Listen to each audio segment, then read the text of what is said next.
On this week's episode, we're exploring blind perks. Yes, come and join us on our little list of things that you get when you're blind that are fun and free. Stick around.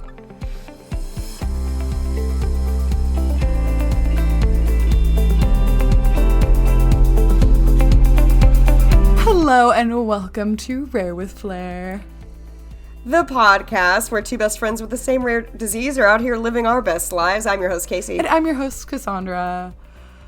Wow, 3 releases in a row.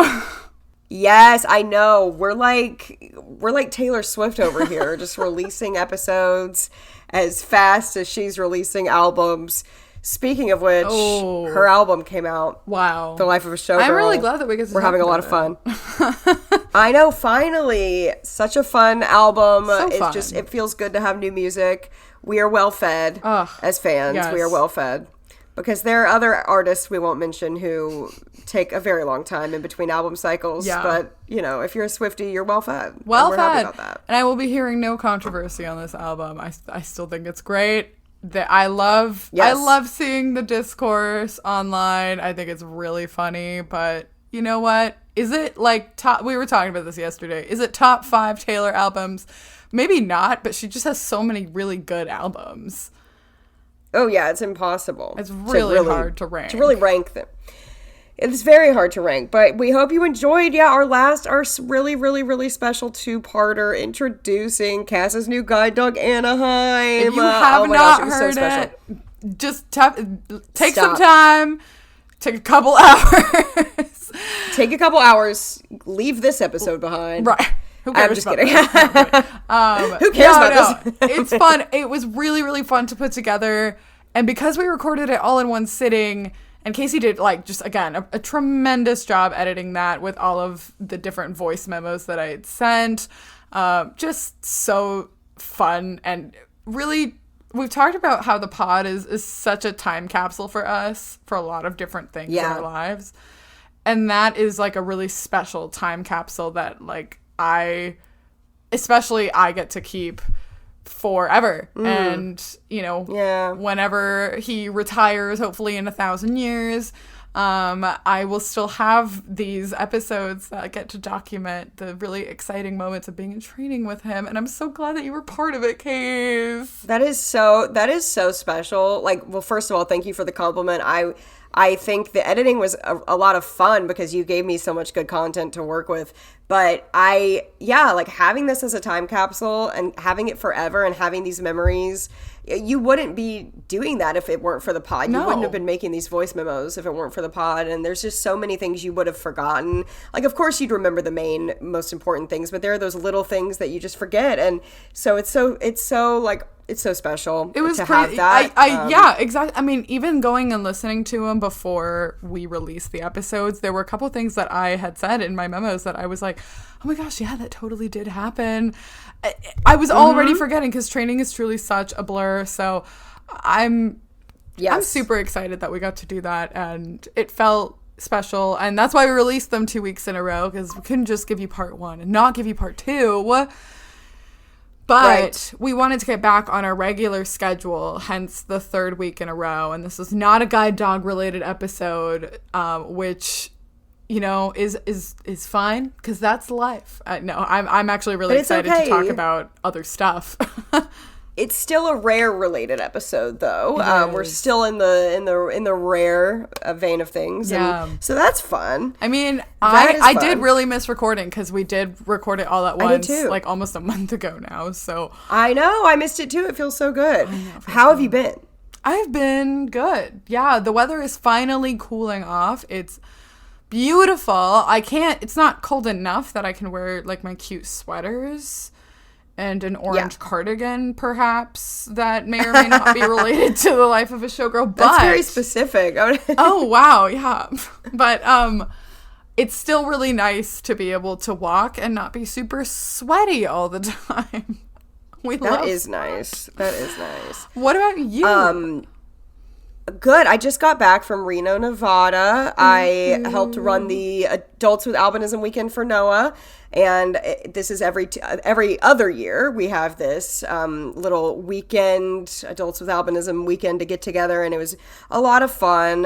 It's always a good time, and it's very chill compared to the conference, which is nice. Even though the conference, it's great in its own way. No hate, like they're both very different. It's like comparing apples and oranges, but it's just a more relaxed time and less work for me on the actual weekend. I have to do a lot of work on the front end, but once I'm there, I can kind of have fun. So it was a good time. Casey went to Lake Tahoe. I'm actually super, super jealous because I really want to go to Lake Tahoe someday. It was one of the most beautiful places I've ever seen, and the fun thing about Lake Tahoe is it was cold, so I was able to wear my sweater and my corduroy pants, and I'm so sad to be back in the 80s here in Memphis. It's such a rude awakening. I'm glad to be back home, but it's such a rude awakening. It is. I am looking at all my sweaters longingly and crying. I know. We went to, a few weeks ago now, we went to Maine and spent several days in Acadia National Park and Bar Harbor.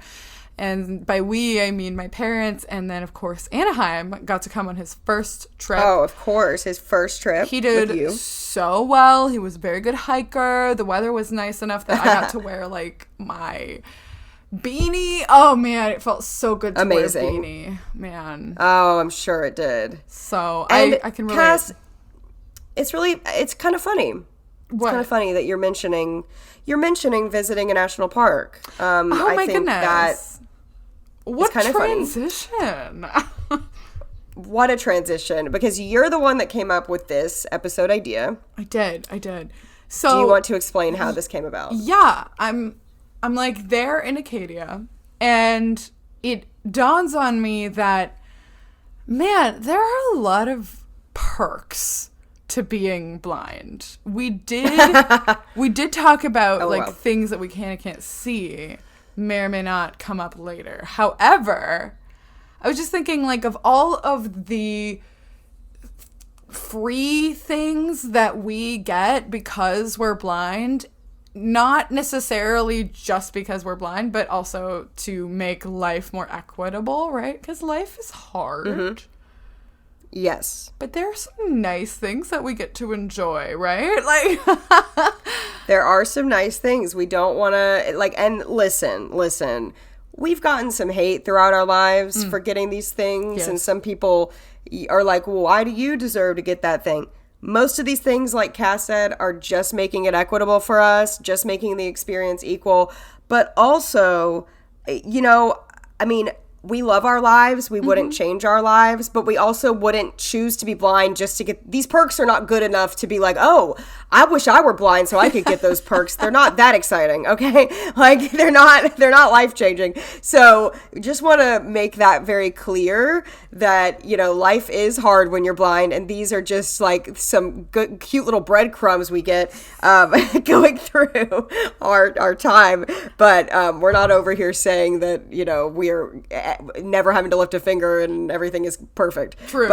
And of course, have to also give the warning for the sake of posterity, because they're not that good perks. Don't fake disability for free perks. It's not worth it. It's not worth it. These are fun, but they're not life-changing. They're not worth it. They're not worth it. Truly. Okay? They're just not. And you're also, if people do fake it to get these things, you're taking it away from the real disabled people, and you're making it harder for us to get them, which we will get into. That's going to come up. But you're making it harder for everyone. And unfortunately, things that were once good systems have become corrupted because of people taking advantage of the system. And that's unfortunate. Absolutely. So, but you can start us off. But disclaimers aside, yes. So I was thinking of this while I was in a national park, because you may or may not know, but if you have a disability, which includes invisible disabilities, but, you do have to disclose a little bit more, you can go to any national park in the United States for the free. You do not have to pay an entry fee, which is crazy. So it's really easy to sign up. I'm sure you could probably do it online, but if you go to the visitor center of any national park that you're at, they will have the place where either you can pay for your park pass or you can get this lifetime access pass for going to national parks. And so it was really easy. I did it years ago and I totally lost my access card, so we did it again when we were in Acadia, and it was easy because I had Anaheim, and so it was pretty clear, like, yeah, she has a disability. So very quick to sign up. Literally all they ask you to do is write your name, so no proof of anything is required. We love it.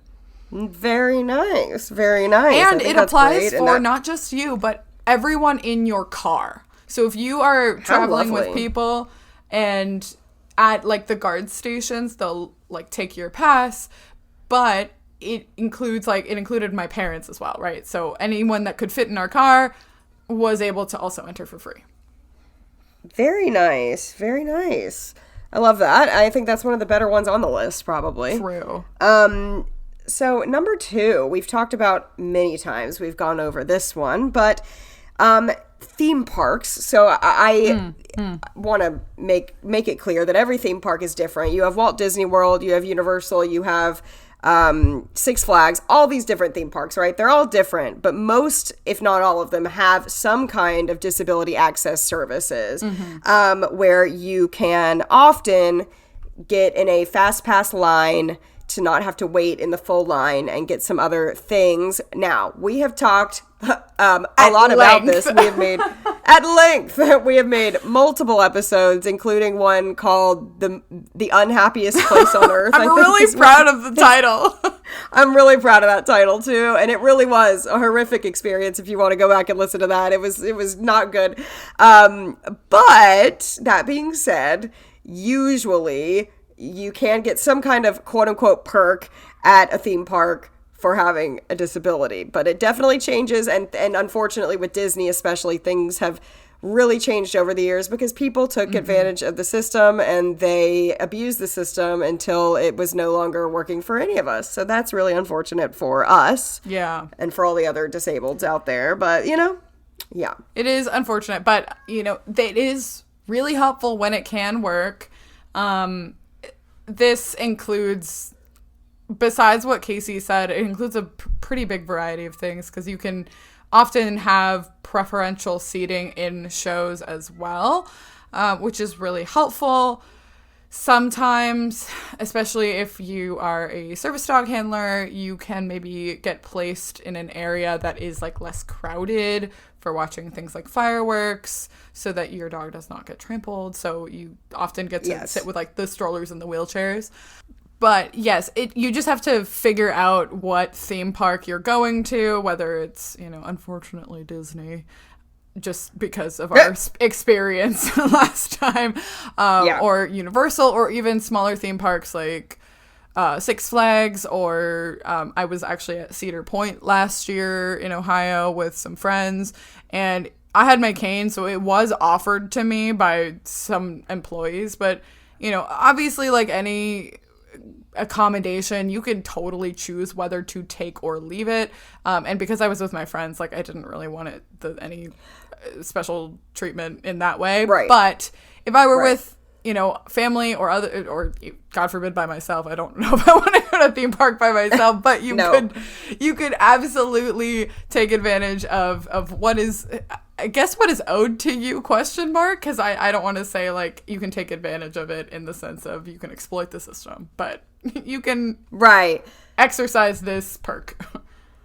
Right. Well, that's a good point too. That you're not obligated to use any of these things. Some people don't even know they exist, and they end up going to these parks and not using it to their full advantage or whatever. But yeah, it just depends on what park you're at, who you're with, what the day holds, and if you want to take those. Yeah. And sometimes it's just nice to know that it's there. If should you need it, it is there. Speaking of sitting closer in productions at theme parks, this is also true for a lot of theater productions, especially Broadway. If you're going to New York to see a Broadway show, you can call the box office and request a closer seat for like visually impaired Because if you just ask for an accessible seat, a lot of times they'll put you where a wheelchair could be accommodated.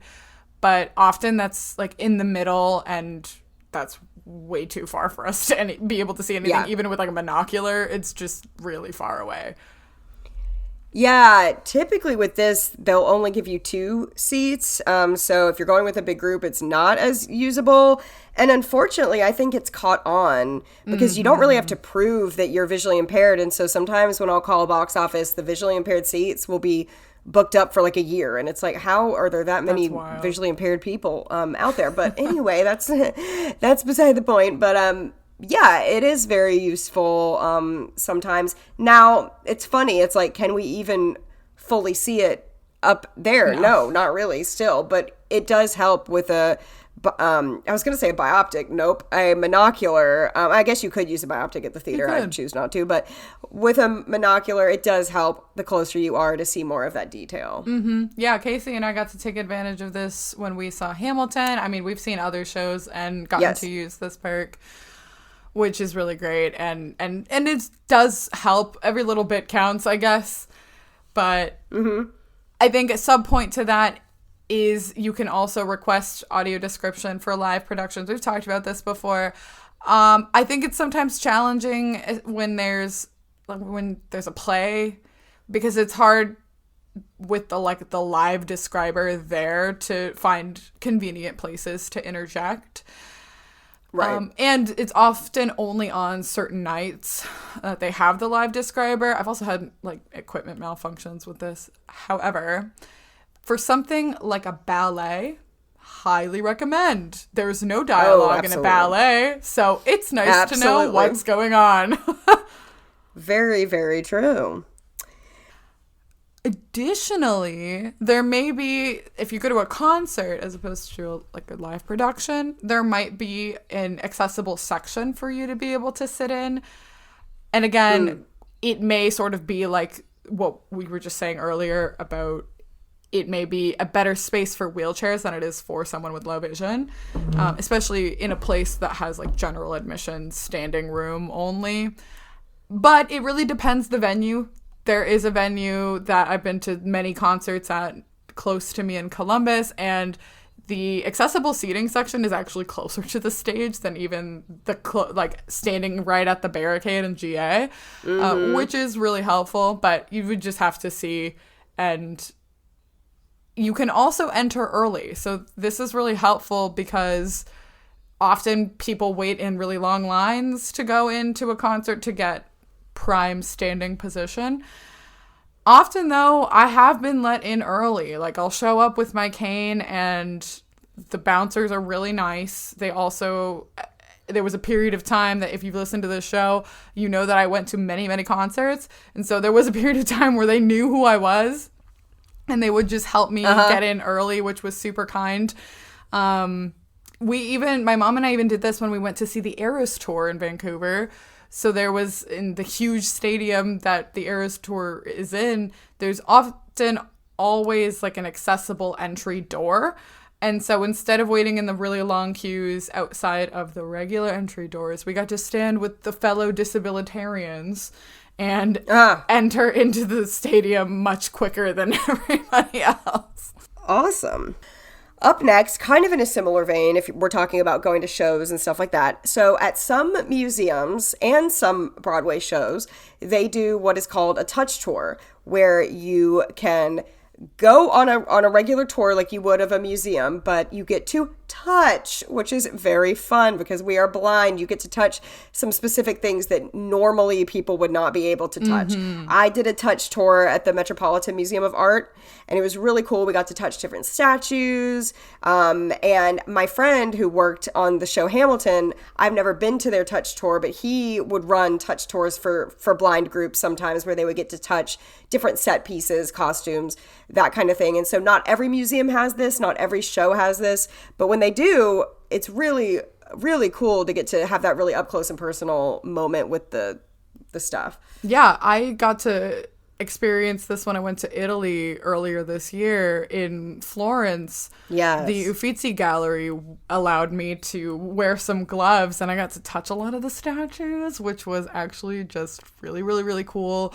And there's so much depth and detail that even if like we can see a bit, you don't really get until you can actually feel it yourself. And I got to touch like the huge bust of Jupiter that Michelangelo made, and I'm like, oh my gosh, like this art is real and you can feel it, and make the Scites jealous. Everyone wants to touch the art.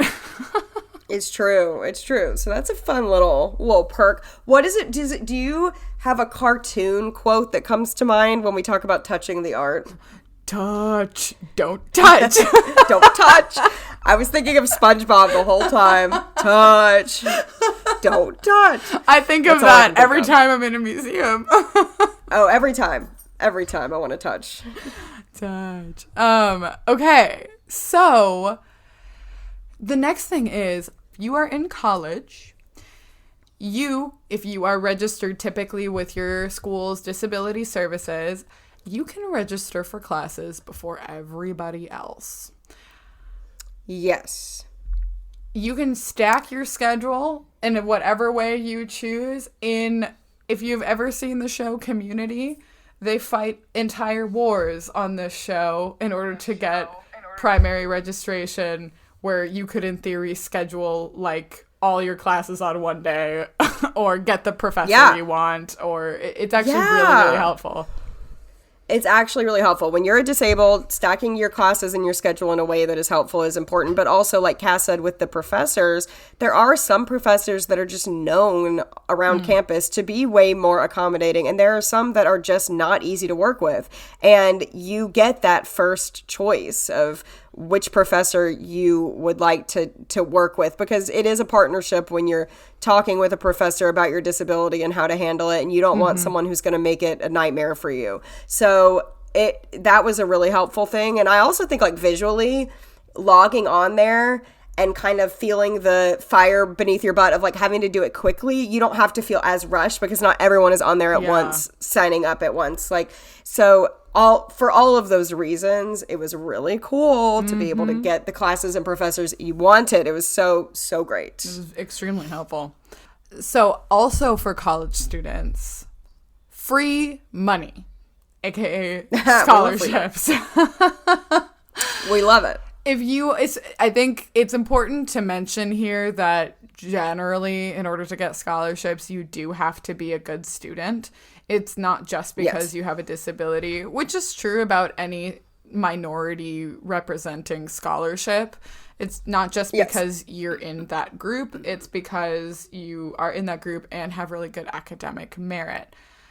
So I highly, highly recommend to any like high achieving blind students, like make the absolute most of the scholarship opportunities.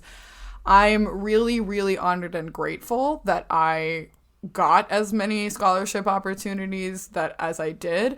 So you can look through your university I don't know if this is triggering under this administration to say, but under the diversity and inclusion office, they may or may not be giving scholarships. I don't want to get political. I don't know what's happening anymore. So anyway, either through your school or through nonprofit organizations, I did all of these things. So orgs like the National Federation of the Blind, or the American Council for the Blind, or the American Foundation for the Blind. Like, I got scholarships from all of these people. There are even... And NOAA, too. And NOAA. They gave me a scholarship when I graduated college. Yep.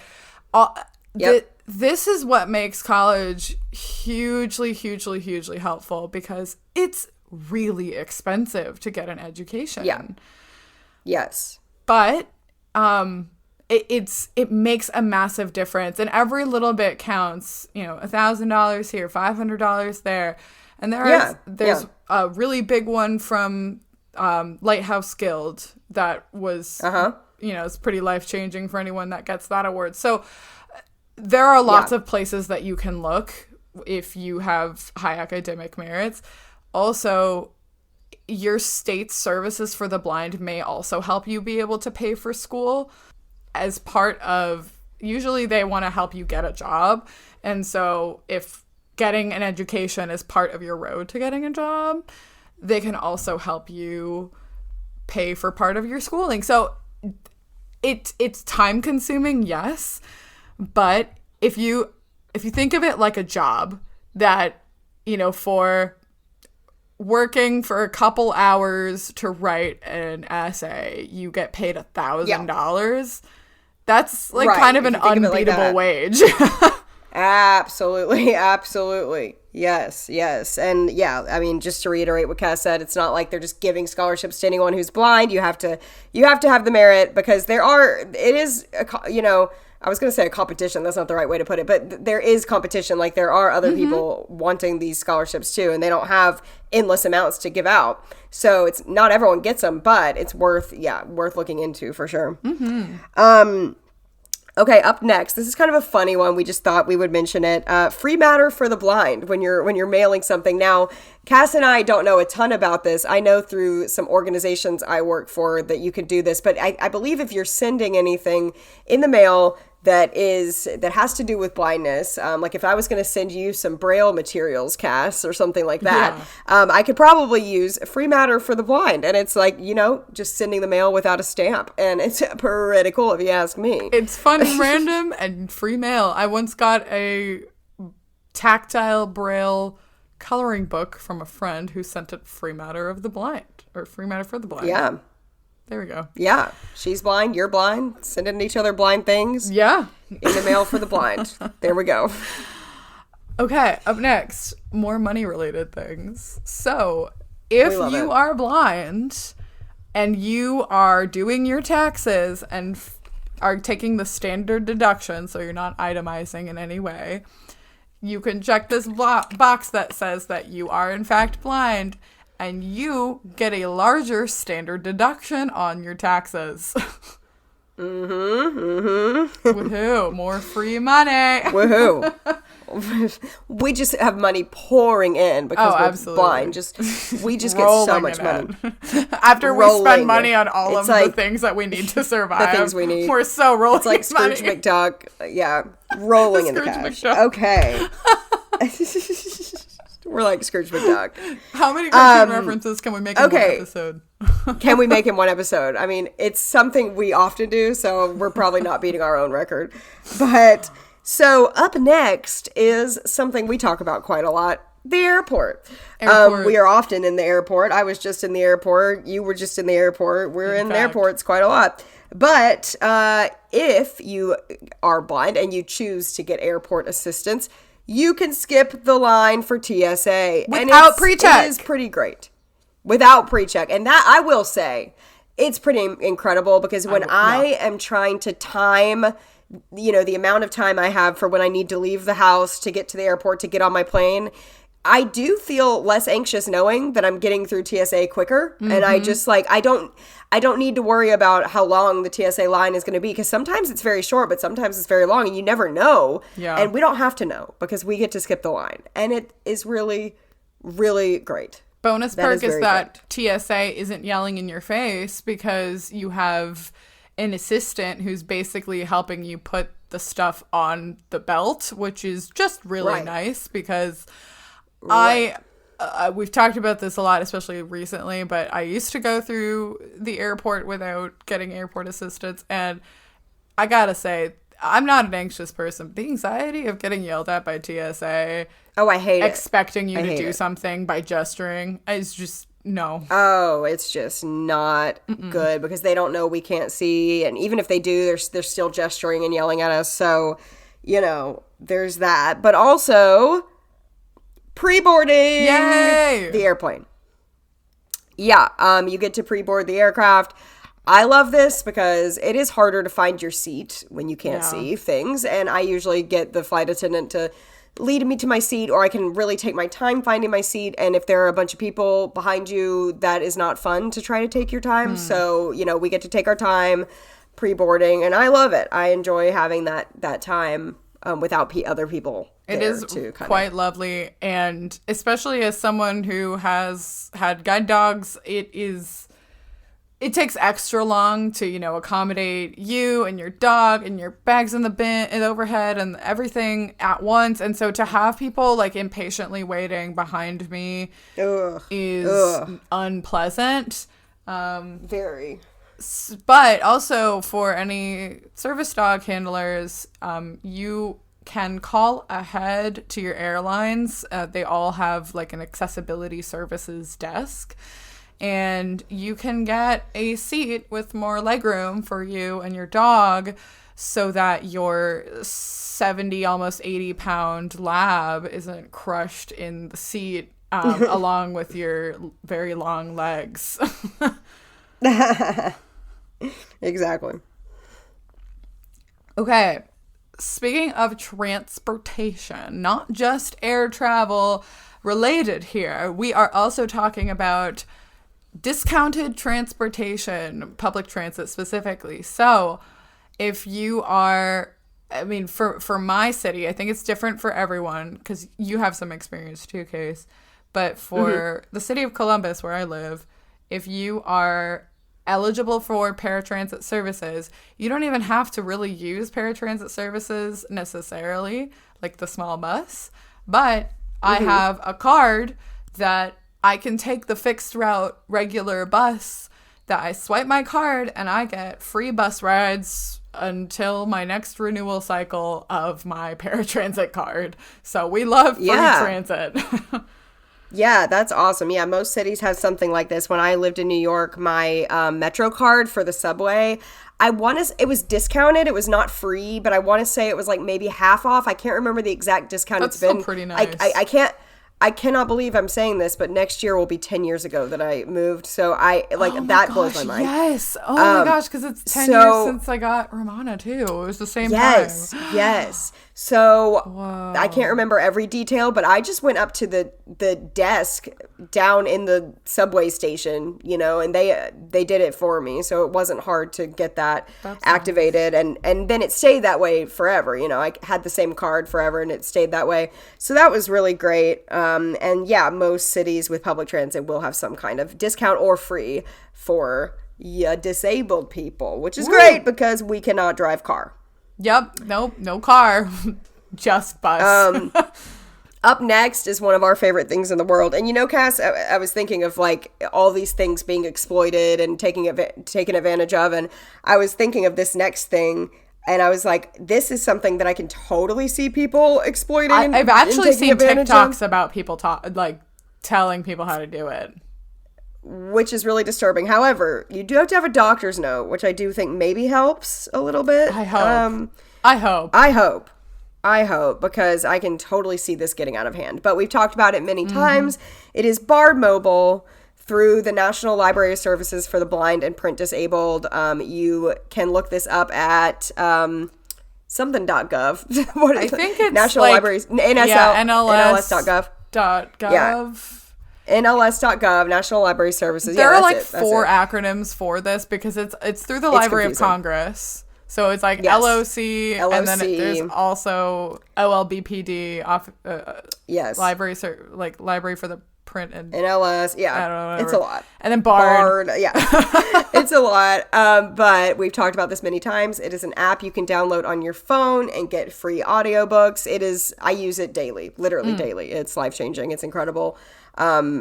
It's my favorite perk of being a blindie, for sure. Yeah, it's so good. And I mean, I almost exclusively listen to audiobooks, so that's mostly how I consume books, because especially with, funding issues, again, I'm really not trying to be political, but with funding issues for like even local libraries, I know that wait times for apps like Libby have been getting longer, but, and I know that the funding for Bard may or may not be affected, but at the same time, there's already a huge catalog of books that you can just download without any wait times. Yeah, it's pretty incredible.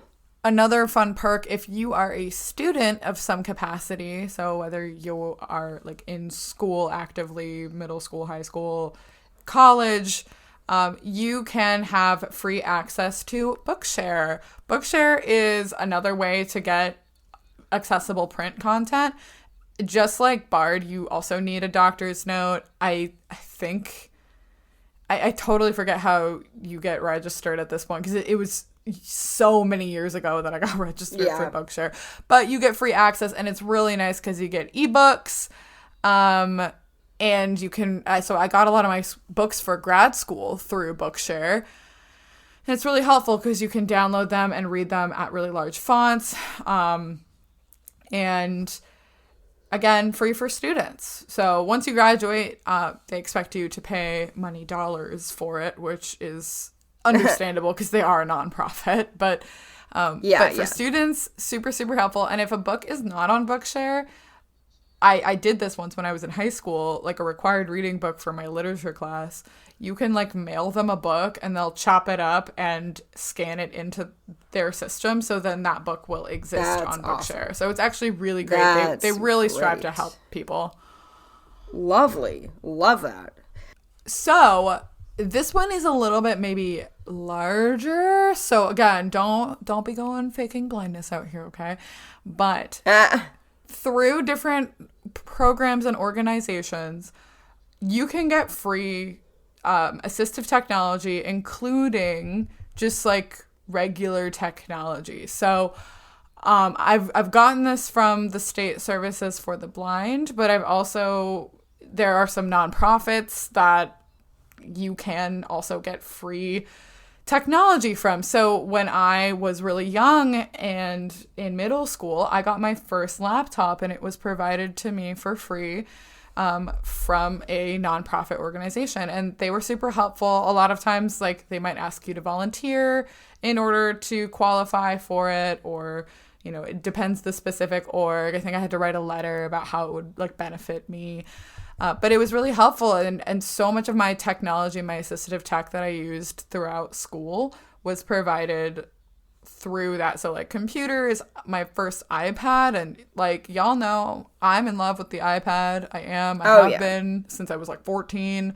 So it was because I got one from a nonprofit, and so it's really, really life-changing to be able to. I know a lot of students get like technology nowadays, like from their schools, but if you need specific programs like Zoom Text or JAWS, a screen reader, and these programs are really expensive, or if you want a magnifier or a CCTV or something like that, these can be provided to you, which is so great because they're insanely expensive.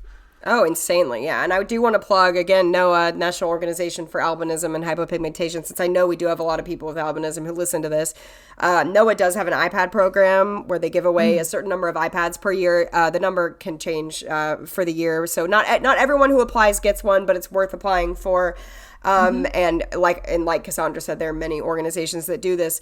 And yeah, you might think, oh my gosh, no fair, you get a free iPad. But like Cass said, for us, it's not just an iPad. It really is like an accessibility tool for us. Like it actually is. I wouldn't, and I know Cass can relate to this, I wouldn't be able to lead worship music at my Bible study without my iPad. Like I wouldn't. Like I literally wouldn't. I wouldn't have been able to take notes in school without my iPad. Like I can't read my printed notes. There's just so many things that get, and even watching TV for me, a lot of times it's on my iPad, and because I can't just like watch a TV mounted to a wall the same way that everyone can. I mean, with audio description and other things like that, you can make it work, but the iPad is really, really amazing for huge all those accessibility reasons. Tool. Yes. So that's a good one. Like we said, don't go faking your blindness. We're not just I just want everyone to know we really are not just getting free things handed to us all the time. And with all of these things, you do have to apply. You do have to go through a process, and you're not always chosen. It's not like, you're just every year you're getting a new thing or whatever. That's not how this works. But it is helpful, especially when you're in school and we don't want to make this episode extremely long, but we could go on about and have in previous episodes about the ways that things like this have actually really, really enhanced our lives in a way that it's not just a free perk. It is access. We are being given access. Yes, it's access. Absolutely. Okay, so up next, we have an older episode that I'm going to refer to called things we are sad and glad that we can't see. And this is kind of just a funny one. When Cass and I were coming up with this list, I was like, oh, actually a perk of being blind sometimes. This is not a perk given to us from the world per se, but a perk is not being able to see some things sometimes. I'm glad I can't see the details of a roach. Ew. I'm glad I can't see the details of the vomit on the ground, that we're passing by right now. It is sometimes the roadkill on the freeway, or even like traumatic things on the freeway, or wrecks and things like that. I'm glad that I can't see all that stuff. And I think that's a perk. I'm glad I can't see pores on people's faces. That sounds kind of gross. I agree with you. I think it's a perk. I think it's a perk, and it's lovely. The last thing that I'll mention, which I did actually mention in our past couple episodes, is free dogs. So, I mean, I have talked about this at length, but if you are an independently traveling blind person, you can get a guide dog. And if you're just blind and you want a dog, Guide Dogs for the Blind has a canine buddy program that you can just have a free dog that is also vet bills are covered for free as well. So free friend. That's amazing. That's amazing. Who wouldn't want a free friend? Casey, who's allergic to the friends that they have. I'm allergic to those friends, but it sounds nice. It does sound nice. Rupert was not a free friend. But he was not a free friend, but he is a hypoallergenic friend. Yes, he is, and he's very cute. And his birthday was actually yesterday. So yeah, happy birthday, Rupert. It was his golden birthday. Yes, it was his golden birthday. But yeah, no, I mean, we always joke. It's kind of a joke, that people are like, "Oh, you're so lucky, Cassandra. You get to bring your dog with you everywhere." And it's like, that's not it. No, but close, but especially not for things quite. like the Canine Buddy. Right. For things like the Canine Buddy program, it is pretty cool. That is awesome cool. that Free they dogs. are able to provide that for people. Yeah. So there are quite a few things. A lot of these things are just making things accessible or equitable to us, like sitting close at a show because we can't see. Like it's not like all of this is just like, oh, this is so exciting. Or like free books, right? Like we can't read books. You need to read your books. Yeah, right, exactly. So I think most of these things are just making life kind of more equal, but. Yeah, I mean, some of them are kind of fun, and we're going to take the wins where we can take our wins, Absolutely. Yeah. But thank you for coming up with this episode idea, Cass, because it was a fun one. I really enjoyed it. I'm honestly just shocked that we haven't talked about this topic sooner. I know. Almost 130 episodes in, and we still find new things to tell you. It's very true. But it's a fun time, and we're excited to be back on our regularly scheduled programming now. And so we will be seeing you officially in 2 weeks. Yes. Bye!